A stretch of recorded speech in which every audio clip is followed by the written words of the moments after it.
আলোচিত সমালোচিত সাবেক সংসদ সদস্য আব্দুর রহমান বদির বিরুদ্ধে এবার অভিযোগ উঠল উপজেলা নির্বাচনে প্রার্থী ও বর্তমান চেয়ারম্যানকে লক্ষ্য করে গুলিবর্ষণের।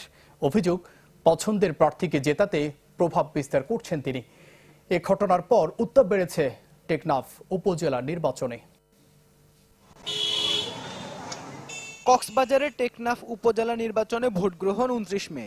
সে নির্বাচনে উত্তাপ ছড়ালেন সাবেক সংসদ সদস্য আব্দুর রহমান বদি। অভিযোগ, চেয়ারম্যান প্রার্থী নুরুল আলমকে লক্ষ্য করে গুলি চালিয়েছেন তিনি।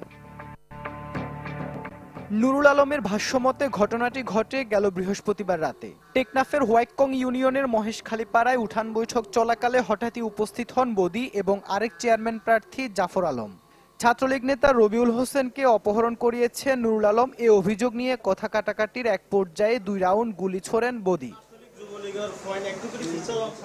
সাবেক হয়েও সংসদ সদস্যের স্টিকার লাগানো গাড়ি ব্যবহার এবং গুলি ছুড়ে ভয়ভীতি দেখিয়ে তিনি জাফরকে জেতাতে কাজ করছেন বলে অভিযোগ বর্তমান চেয়ারম্যান নুরুল আলমের।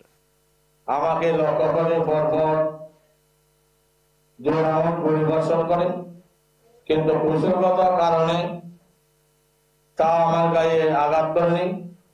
আমি বিষয়টির সাথে সাথে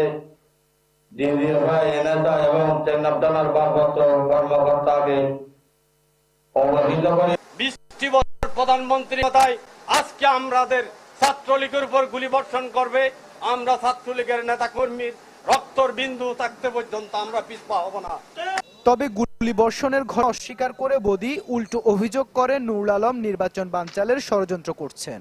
সেখানে তো গুলি করার মতন কোনো ঘটনা নাই এবং আমি জানি যদি নির্বাচনে যে কোনো একজন প্রার্থীর গায়ে যদি একটা আসর লাগলে নির্বাচনটা বন্ধ হয়ে যাবে। টেকনাফের সুষ্ঠু নির্বাচনের পরিবেশকে বিনষ্ট করার জন্য যারা ষড়যন্ত্র করতেছে তারা কোনোদিন সাকসেস হবেন না।